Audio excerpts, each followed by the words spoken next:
Clean ಆಗಿಟ್ಟಿದ್ದಾರೆ. But toilet ಕಟ್ಟಿರ್ತೀರಿ ಅಲ್ಲಿ clean ಇಡೋದಿಲ್ಲ.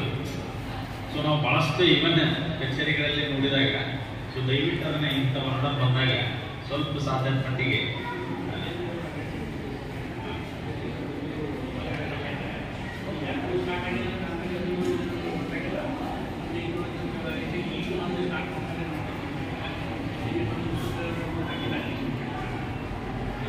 So ಅದು ಹೇಳಿದಂಗೆ ಪಾಲಕರು ಇರ್ಬೋದು, SDMC ಅಧ್ಯಕ್ಷರು ಮತ್ತು ನಮ್ಮ ಮುಖ್ಯೋಪಾಧ್ಯಾಯರು ನೀವು ಕೂಡಿ ನಾವು ಹೇಳಿದಂಗೆ ಮಾನ್ಯ ಶಾಸಕರು ಭಾಳಷ್ಟು ಆಸಕ್ತಿ ಮತ್ತು ನೀವು ಹೋಗಿ ಭೇಟಿ ಆದರೆ ಎಲ್ಲಿ ಫಂಡ್ ತೊಗೊಂಡ್ಬರ್ಬೇಕು ಅವರು ಕೊಡ್ತಾರೆ. ನೀವು ಅವ್ರಿಗೆ ಹೋಗಿ ನಿರಂತರವಾಗಿ ಭೇಟಿ ಮಾಡಿದ್ರೆ 100% ಕೊಡಿಸ್ತಾರೆ ಅವರು. ಈಗ ನಾನು ಉದಾಹರಣೆ ಹೇಳ್ಬೇಕಾದ್ರೆ ನಮ್ಮಲ್ಲಿ ನಮ್ಮ ಜಿಲ್ಲೆಯಲ್ಲಿ ಕೌಶಲ್ಯ ಪ್ರಾರಂಭ ಆಗಿದೆ. ಸೊ ನಾವೀಗ ಸಾಹೇಬರು ನಿರಂತರವಾಗಿ ಭೇಟಿ ಆದಮೇಲೆ ವೆಸ್ಟ್ ಕೋಸ್ಟಿಂದ ಮತ್ತೊಂದು 25 ಲಕ್ಷ ರೂಪಾಯಿ ಕೊಟ್ಟು ಮತ್ತೊಂದು ಸೈಡ್ ಮಾಡಿದ್ರು ನಮಗೆ. ಅಂದರೆ ನೀವು ಭೇಟಿ ಆಗ್ತಾ ಇದ್ದೀರಿ ಸಮಸ್ಯೆ ಅಂದರೆ ಅವರು ಮಾಡಿಕೊಡ್ತಾರೆ. ಸೊ ದಯವಿಟ್ಟು ಸ್ವಲ್ಪ ಕಮಿಟಿಯವರು ನೀವು ಹೋಗಿ ಭೇಟಿಯಾಗಿ ನೋಡೋಣ. ಯಾಕಂದರೆ ಅದಕ್ಕೆ ಇವತ್ತು ಇಂಥ ಕಮಿಟಿ ಇರ್ತೀರಿ, ನೀವು ಸ್ವಲ್ಪ ಭೇಟಿಯಾಗಿ ಸಮಸ್ಯೆಯನ್ನು ಕೇಳಿ ಅದನ್ನು ಅವರು 100% ಮಾಡಿಸ್ತಾರೆ. ಆಮೇಲೆ 25 ಮಕ್ಕಳಿನ ಹೊರಗಿಳಿದಾರೆ ಅಂತ ಹೇಳ್ತಾ ಇದ್ದಾರೆ ದಾಖಲಾತಿಯಿಂದ. ಸೊ ಅದು ಭಾಳಷ್ಟು ದಾಖಲೆಯಿಂದ ಹೊರಗೆ ಇರಬಾರ್ದು ಅಂತ ಸರ್ಕಾರವು ಭಾಳಷ್ಟು ರೂಲ್ಸ್ ತಗೋದಿಲ್ಲ. ಸೊ ಅದನ್ನು ಪ್ರಯತ್ನ ಮಾಡಿ. ಯಾಕಂದ್ರೆ ಮಕ್ಕಳು ಶಾಲೆಯಿಂದ ಹೊರಗೆ ಉಳಿಬಾರ್ದು ಅಂತೇಳಿ ಭಾಳಷ್ಟು ಕ್ರಮಗಳನ್ನು ಕೈಗೊಳ್ತಾ ಇದ್ದಾರೆ. ಅದನ್ನು ಕೂಡ ನೀವು ಒಂದು ಸ್ವಲ್ಪ ನೋಡಿದ್ರೆ ಅದರ ಜೊತೆ 8, 9, 10ನೇ ತರಗತಿಯ ಒಂದು ವರದಿ ಹೋದ ಮೇಲೆ ಭಾಳಷ್ಟು ನ್ಯೂನತೆಗಳನ್ನು ಹೇಳಿದ್ರು. 8, 9, 10ನೇ ತರಗತಿಯಲ್ಲಿ ಕ್ಯಾಶ್ ಬುಕ್ ಬರೋದಿಲ್ಲ, ರಿಜಿಸ್ಟರ್ ಮೇಂಟೈನ್ ಮಾಡಿಲ್ಲ.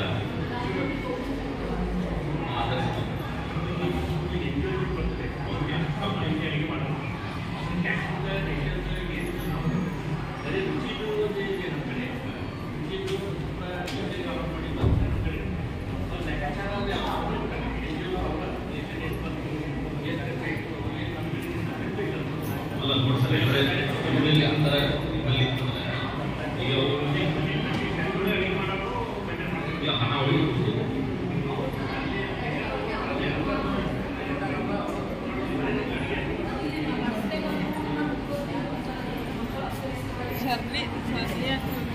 ಸೌಂಡ್ ಬರ್ತಾ ಇಲ್ಲ.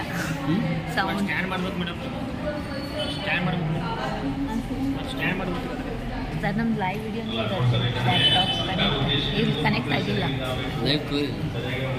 ಇಲ್ಲ, ಇದು ಅಪ್ಲೋಡ್ ಮಾಡಬೇಕು ಇವಾಗ. ಅವ್ರಿಗೆ ನೀವು ನೀಟಾಗಿ ಹೇಳಿ ಎಷ್ಟು ಎಷ್ಟು ಮಾಡಿದ್ರು. ಈಗ ಅವರು ನೀವು ಕೊಡ್ಲಿಲ್ಲ ಅಂದ್ರೆ ನಿಮ್ಮ ದಾಖಲೆ 500 ಜನ 500 ಕೋಟಿ ಅಂತ ಕರ್ಕೊಂಡು ಹೋಗ್ಬಿಡ್ತಾರೆ. ಇವತ್ತು ಎಷ್ಟು ಜನ ಕೊಟ್ಟರು? ಇವತ್ತು 300 ಕೊಟ್ಟಿದ್ದಾರೆ. 300 ಕೊಡಿ ಅವರಿಗೆ. ನೆಕ್ಸ್ಟ್ 350 ಕೊಟ್ಟಿದ್ದಾರೆ.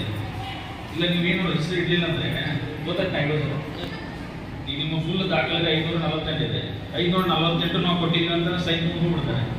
ಸೊ ಈ ರಿಜಿಸ್ಟರ್ ಯಾಕಿರೋದು ಅಂತಂದ್ರೆ ನೀವು ಅಕೌಂಟ್ ಬೇಕಲ್ಲ. ಈಗ ಇವತ್ತು ಎಷ್ಟು ಜನ ಕೊಟ್ಟರು, ನೀವು ಅವ್ರ ಕಡೆ ಒಂದು ಸೈನ್ ತಗೋಬೇಕು. ನೀವು ಬಂದ ಇಷ್ಟು ಕೊಟ್ಟರು, ಇವತ್ತು ಇಷ್ಟು ಡೇಟ್ ಹಾಕಿ ಅವ್ರದ್ದು ಸೈನ್ ತಗೊಂಡು ನೀವು ಸೈನ್ ರಿಜಿಸ್ಟರ್ ಮೇಂಟೈನ್ ಮಾಡ್ಬೋದು.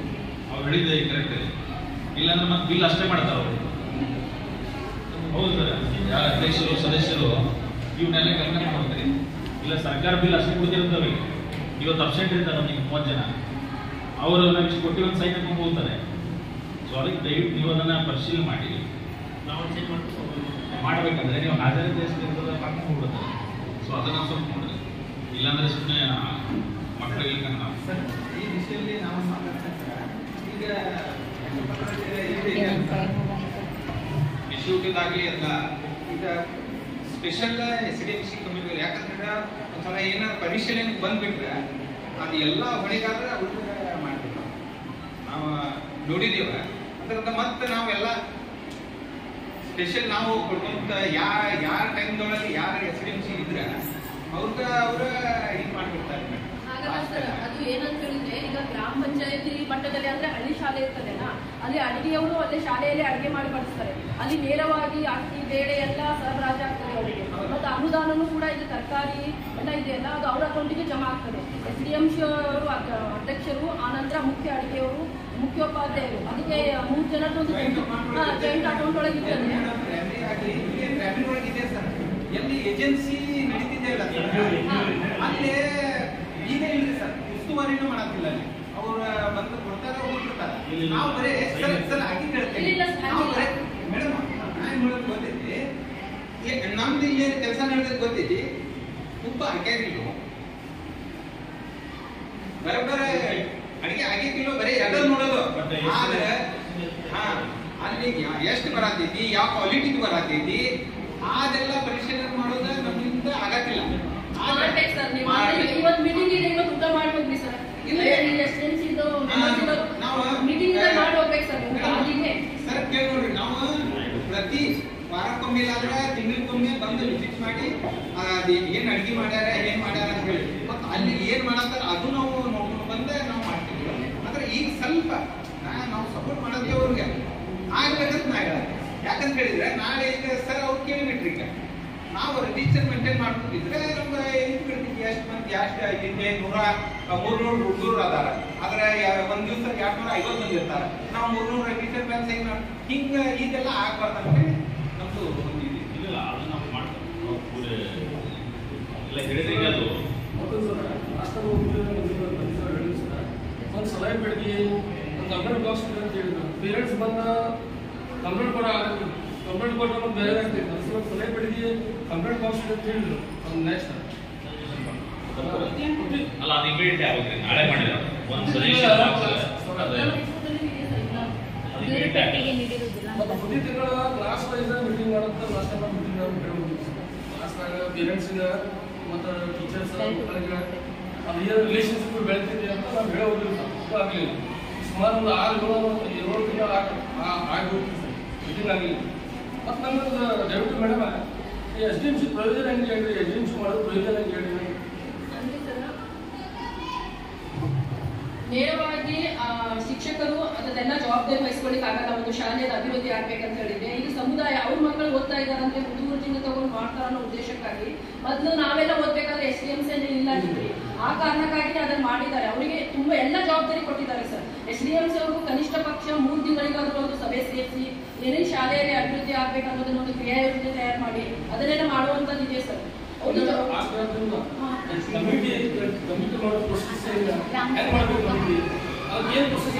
ಪ್ರೊಸೆಸ್ ಅಂತ ಹೇಳಿದ್ರೆ ಸರ್, ಯಾರ ಮಕ್ಕಳು ಓದ್ತಾ ಇದ್ದಾರಲ್ಲ ಸರ್ ಅಂತ ಪಾಲಕರಿಗೆ SDMC ಅಭಿವೃದ್ಧಿ ತಗೊಳ್ಬೇಕಂತ ಹೇಳ್ತಾರೆ. ಅದು ಅಲ್ಲಿ ಸಭೆಯಲ್ಲಿ ಡಿಸೈಡ್ ಮಾಡ್ಬೇಕು ಸರ್. ಅದು ಯಾವ ಸಭೆ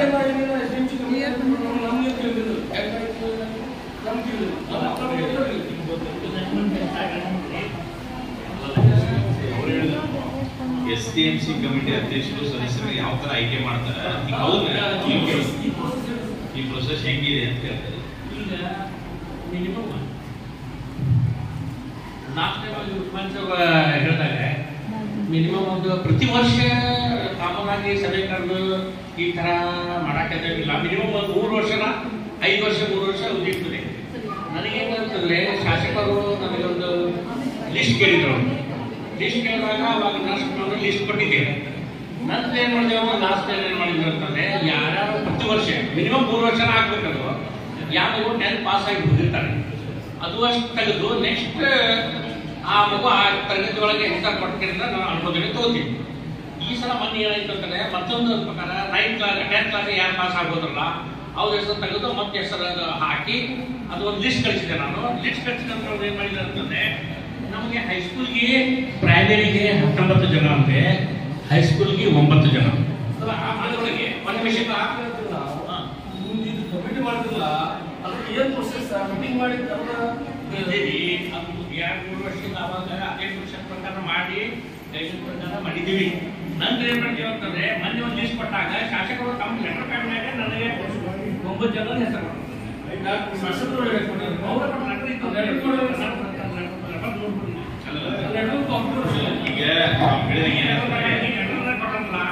ಈ ಲೆಟರ್ ಪ್ರಕಾರ ನೀವು ಅಧ್ಯಕ್ಷ ಉಪಾಧ್ಯಕ್ಷ ನೀವು ಆಯ್ಕೆ ಮಾಡ್ತೀರಿ ಅಂತ ನನಗೆ ಲೆಟರ್ ಬಂತು. ಅಲ್ಲಿವರೆಗೆ ನಾವು ಮೀಟಿಂಗ್ ಅದಕ್ಕೆ ನಾನು ಲೇಟ್ ಆಯ್ತು ಮಾಡಿ. ಈ ಲೆಟರ್ ಬಂದ ನಂತರ ಅವಾಗ ಏನ್ ಮಾಡಿದೆ, ನಾವು ಮೀಟಿಂಗ್ ಅಂತ ಅಧ್ಯಕ್ಷ ಉಪಾಧ್ಯಕ್ಷ ಮಾಡಿದ್ವಿ.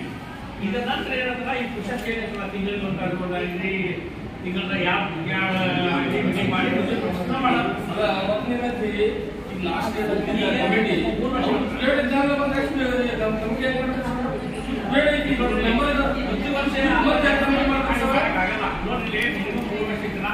ನಾಳೆ ಮುಂದಿನ ವರ್ಷ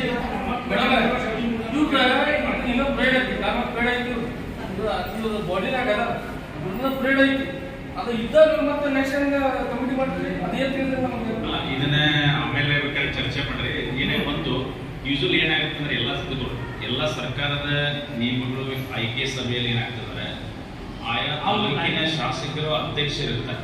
ಎಲ್ಲ ನೀವು ನಮ್ಮ ಇಲಾಖೆ ಇರ್ಬೋದು, ಬೇರೆ ಬೇರೆ ಇಲಾಖೆ ಇರ್ಬೋದು. ಒಂದು 100 ಅರ್ಜಿ ಬಂದಿತ್ತು ಅಂದ್ರೆ ಆಯ್ಕೆ ಸಮಿತಿ ಅಧ್ಯಕ್ಷರಿರ್ತಾರೆ. ತಾಲೂಕಿನ ಮುಖ್ಯ ಕಾರ್ಯನಿರ್ವಹಣಾಧಿಕಾರಿಗಳು, ಸಮಾಜ ಕಲ್ಯಾಣ ಅಧಿಕಾರಿಗಳು, ಮಹಿಳಾ ಮತ್ತು ಮಕ್ಕಳ ಅಭಿವೃದ್ಧಿ, ಪಶುಪಾಲನೆ ಹೀಗೆಲ್ಲ ಒಂದು ಕಮಿಟಿ ಮಾಡಿರ್ತಾರೆ. ಆ ಕಮಿಟಿ ಟೋಟಲ್ ತಾಲೂಕಿನಲ್ಲಿ ಯಾವ್ಯಾವ ಒಂದು ಫಲಾನುಭವಿಗಳು ಆಯ್ಕೆ ಆಗಬೇಕು ಅನ್ನುವಂಥದ್ದನ್ನು ತಾಲೂಕಿನ ಮಾನ್ಯ ಶಾಸಕರ ಅಧ್ಯಕ್ಷತೆ ಯೂಶಲಿ ನಾವು ಕರೆಕ್ಟ್ ಮಾಡಿ. ಬಟ್ ಇವರಲ್ಲಿ ಇವ್ರು ಹೇಳ್ತಾ ಇರೋದು ಒಂದು ಸ್ವಲ್ಪ ಗೈಡ್ಲೈನ್ಸ್ ಇವರೆಲ್ಲ ಹೇಳಿದ್ರು. ಸೊ ಅದರ ಪ್ರಕಾರ ಆಯ್ಕೆ ಮಾಡಿದ್ರು. ಅದ್ರ ಪ್ರಕಾರ ನೀವು ಆಮೇಲೆ ಕೂತು ಚರ್ಚೆ ಇದರಲ್ಲಿ ಇದೆ, ನಾವು ಇದರಲ್ಲಿ ಇದೆ. ಸರ್ ಅದು ಒಂದು ಸಪ್ರೇಟ್ ನಾವು ಪಾಲಕರ ಮತ್ತು ನಾವು ಹೆಣ್ಮಕ್ಳ ಚರ್ಚೆ ಮಾಡಿದ್ರೆ ಒಂದ್ಸಲ ಕೂತು ಸಭೆ ಕರೆದ ಅದರದ ಏನ್ ಒಂದು ರಚನೆ ಆಗ್ಬೇಕಾದ್ರೆ ಸರ್ಕಾರಿ ಗೈಡ್ಲೈನ್ ಏನಿದೆ ಸರ್ ನನಗೆ ಅದ್ರ ಬಗ್ಗೆ ನನಗೆಲ್ಲ ಮಾಹಿತಿ ಇದೆ. ಆದ್ರೆ ಸ್ವಲ್ಪ ಏನೈತಿದೆ ಸ್ವಲ್ಪ ಹೆಚ್ಚು ಕಮ್ಮಿ ಆಗಿದೆ. ಹಾಗಾಗಿ ನಾವು ಏನು ನ್ಯೂನತೆ ಆಗ್ಯಾರ ಸರಿಪಡಿಸ್ಕೊಂಡು ಮಾಡಬೇಡ. ಅದು ಏನು ಸರ್ಕಾರ ನೆಕ್ಸ್ಟ್ ಇಲ್ಲ ನಾಳೆ ನೀವು ನಾಳೆ ಇವತ್ತು ಮಾಡಿಸಿ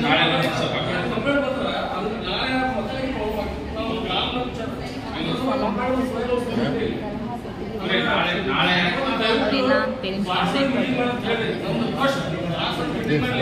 ಪೇರೆಂಟ್ಸ್ ಏನು ಮಕ್ಕಳು ಏನಾಗೈತಿ ಈಗ ಓಕೆ ಅವರು ಕಂಪ್ಲೇಂಟ್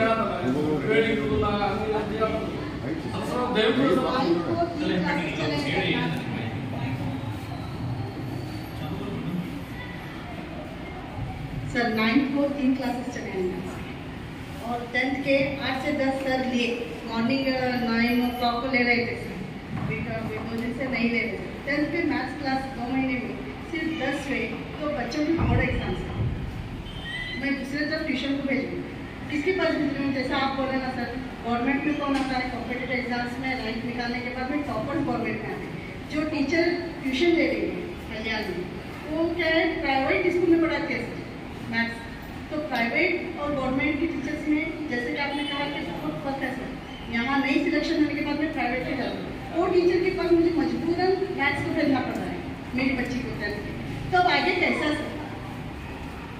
10th की क्लासेस नहीं चले मैथ्स के, सिर्फ 10 क्लासेस चले सर। मैं झूठ बोले कि सर बोले सही कहा ना? 10 क्लासेस चले। सुनो अभी रिजल्ट का विश्लेषण, तुम यहाँ पर रिजल्ट का विश्लेषण देखो। अब सुबानी सर मुझे अच्छी तरह जानते हैं और गए बार भी देखे उन्होंने। यहाँ पर जो मैं प्रभारी जब चार्ज ले आऊँ, प्रभारी चार्ज लेके भी जब मैं मेरा सब्जेक्ट कर रहा हूँ तो एनुअल का रिजल्ट जब तक वेब कास्टिंग हुआ ये बार वेब कास्टिंग हुआ एग्जाम जो बच्चा लिखा है वही बच्चा पास हुआ है, वेब कास्टिंग हुआ है नहीं। तो टोटल रिजल्ट निकाल के हम जब देखेंगे तो सब्जेक्ट में कितने जने फेल हुए, मेरे सब्जेक्ट में कितने कभी तुम्हारा निकाल पता मैथ्स में बच्चे पास है। इसकी वजह क्या है सर, बहुत सारे क्लासेस ले रहे हैं और बहुत सारे बच्चे अपने बड़े बच्चे रहते हैं एक्स्ट्रा क्लासेस ले रहे हैं ट्यूशन ले रहे हैं और अपनी बच्ची बड़ी करने लगी पूरी बच्ची को मैथ्स पढ़ाती है। तुम्हारी एक बोलेगी सब बच्चे भी ट्यूशन बोर्ड कैसे दें, सब जगह कहते हैं तुम्हें बच्ची देंगी नहीं क्या मना को बहाने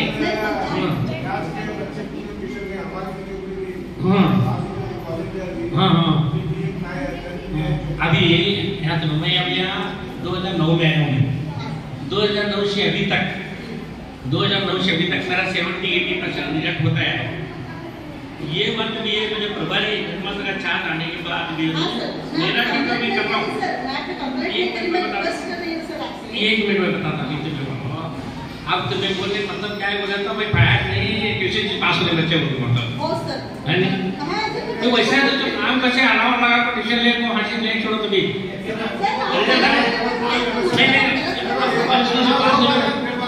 नहीं वैसा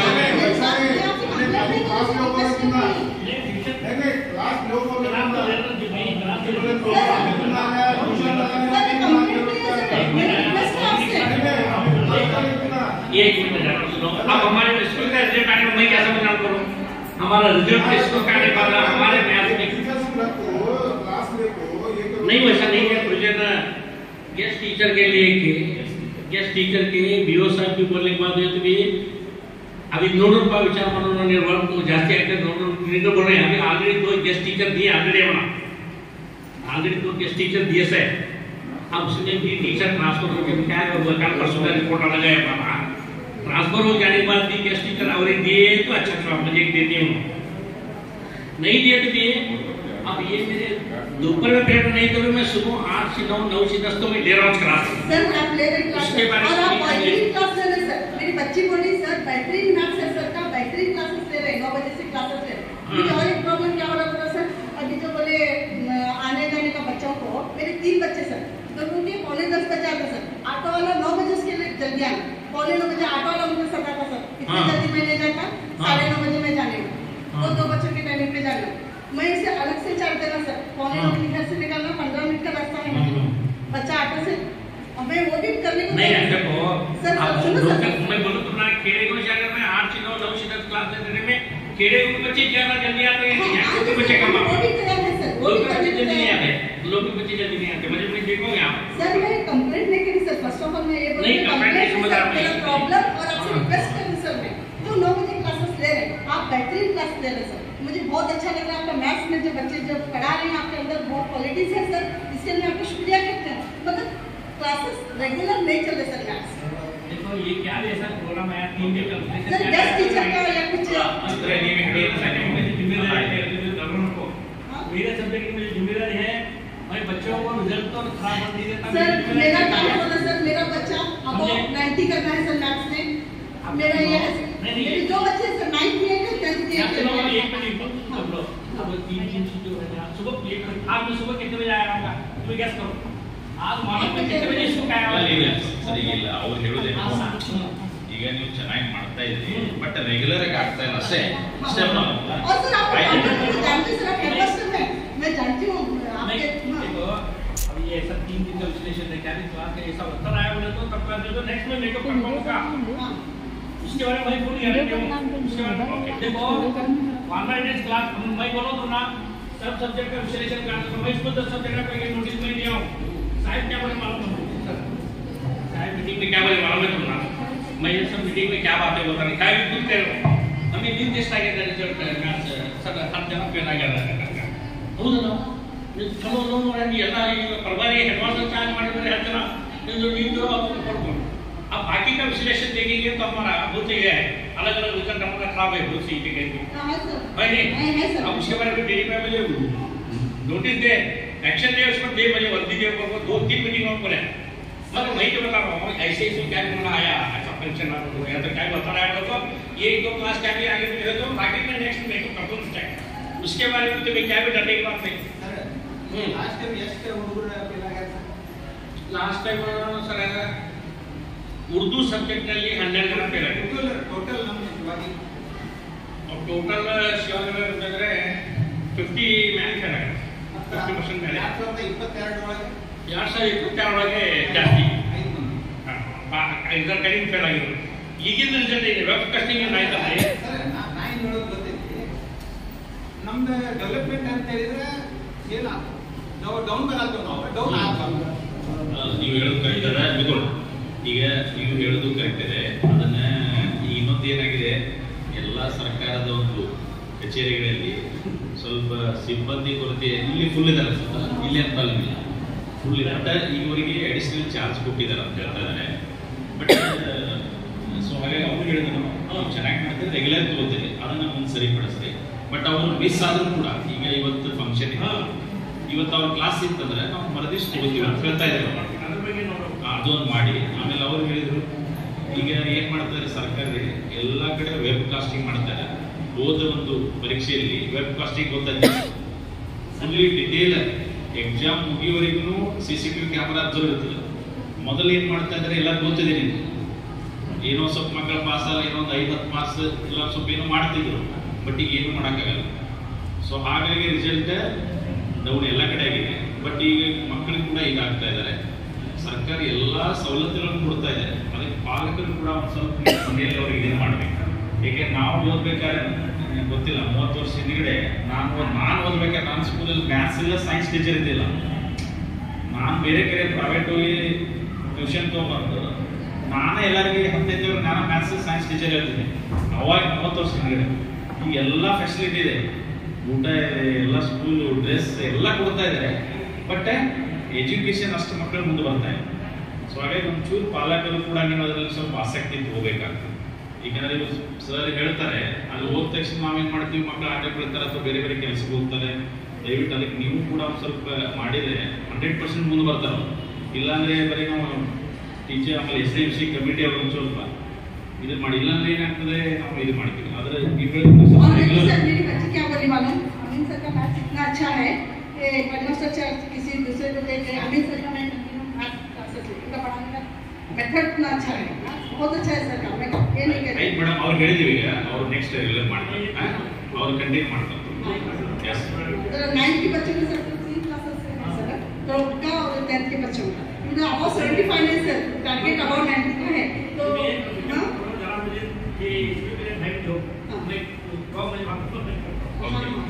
और दूसरी बात सर सजेशन ಇದೆ बच्चों के भविष्य ಅಲ್ಲಿ ಕೊಡಿ.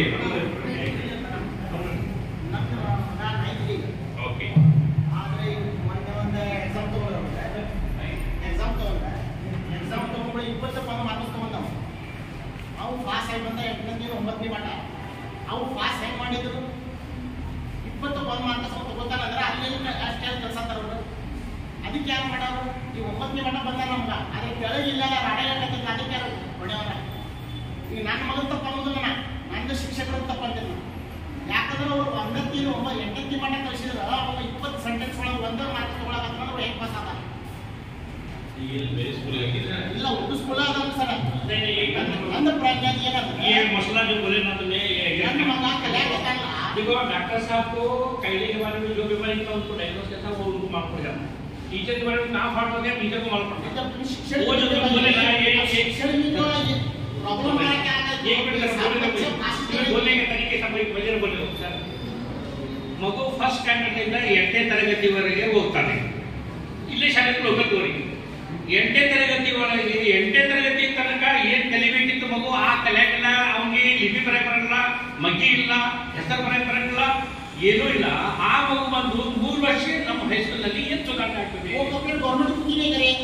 ಅದು ಒಂದು ಅಲ್ಲಿ ಪ್ರೈಮರಿ ಒಳಗೆ ಸರ್ ಬೇಸ್ ನನಗೆ ಇದೇ ಸಮೀಪುಲ್ಲ ಸಾಹब ಇದ್ದಾಗ BO साहब ಇದ್ದಾಗ ಇಂದಿನ ಮೀಟಿಂಗ್ ಇದ್ದಾಗ ನಾವು ಒಂದು ಮಾತಂದೆ, सर मेरा गणित सब्जेक्ट बहुत मुश्किल है, बेसिक नॉलेज नहीं है, ಮಕ್ಕಳಿಗೆ ಬೇಸಿಕ್ ಮಗ್ಗಿನೂ ಬರ್ತಾ ಇಲ್ಲ ಅಂತಂದ್ರು.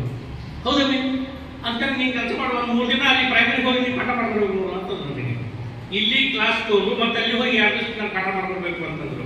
ಬಟ್ ನಾವು ಆ ಮಗು ಬರಲ್ಲ ಅಂತ ಹೇಳಿ ಬರಲ್ಲ, ನಾವು ನೀವು ಕಲಿಸ್ಬೇಕು ಅಂತ ತಗೊಂಡು ನೀವು ಕಲಿಸ್ಬೇಕು. ಬಟ್ ನಮಗೆ ಗೊತ್ತಿದೆ ಅದು ಫ್ಯಾಕ್ಟ್. ಒಂದೇ ಒಂದು ಈಗ ನಮಗೆ 3 ವರ್ಷದ 8 ವರ್ಷ ತನಕ ಪ್ರೈಮರಿ ಒಳಗೆ ಇರ್ತಾನೆ ಮಗು. 8 ವರ್ಷ ಪ್ರೈಮರಿ ಒಳಗೆ ಇರ್ತಾನೆ. ಅಟ್ಲೀಸ್ಟ್ ಅವನಿಗೆ ಮಗ್ಗಿ ಅವ್ನ ಹೆಸರು, ಊರ ಹೆಸರು, ತಂದೆ ಹೆಸರು, ತಾಯಿ ಹೆಸರು, ಸ್ವಲ್ಪ ರೈಟಿಂಗ್ ಚೆನ್ನಾಗಿ ಬರೀಲಿಕ್ಕೆ ಆ ಮಟ್ಟಕ್ಕೆ ಬಂದರೆ ನಾವು ಅವರಿಗೆ ಸಿಲೆಬಸ್ ಕಂಪ್ಲೀಟ್ ಮಾಡಿ ಅವರಿಗೆ ನಮ್ಮ ಪಾಠ ಏನು ಮಾಡಬೇಕು, SSLCಗೆ ಬೋರ್ಡ್ ಎಕ್ಸಾಮ್ಗೆ ತಯಾರಿ ಮಾಡಲಿಕ್ಕೆ ಸಾಧ್ಯತೆ ಆಗ್ತದೆ. ಅವ್ನು ಏನು ಬರೋದು ಆ ಮಗು ಏನು ಬರೋದು ಅಂತಂದ್ರೆ ಪ್ರೈಮರಿ 8 ವರ್ಷದ ನಾವು ಇಲ್ಲೇ ಕಲಿಸ್ಬೇಕು ಅವ್ರಿಗೆ. ನಾವು ತಗೊಳ್ಬೇಕಾಗಿದೆ ನಮ್ಮ ಪಾಠ कंप्लीट करना प्राइमरी भी नहीं सिखा रहे तो कंप्लीट करने का करना है. हमें कैसा करना गवर्नमेंट करना तुम्हें ये अगर 4 साल सीखा को ना ये कर रहा है तो साल में प्रॉब्लम है तो वो कंप्लीट करना. तो सर हमने टेस्ट के नंबर है क्या उस साल में नंबर है उस साल में नंबर है अभी वहां मालूम पड़ रहा हमने क्या सीखा है.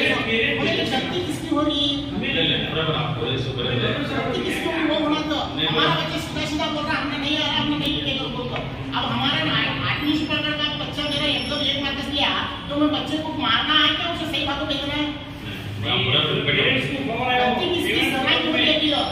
ठीक है तो बच्चा सीख रहा नहीं, उसे 9वीं तक तुम्हें बता रही है, अभी बच्चा क्यों सीखने वाला है?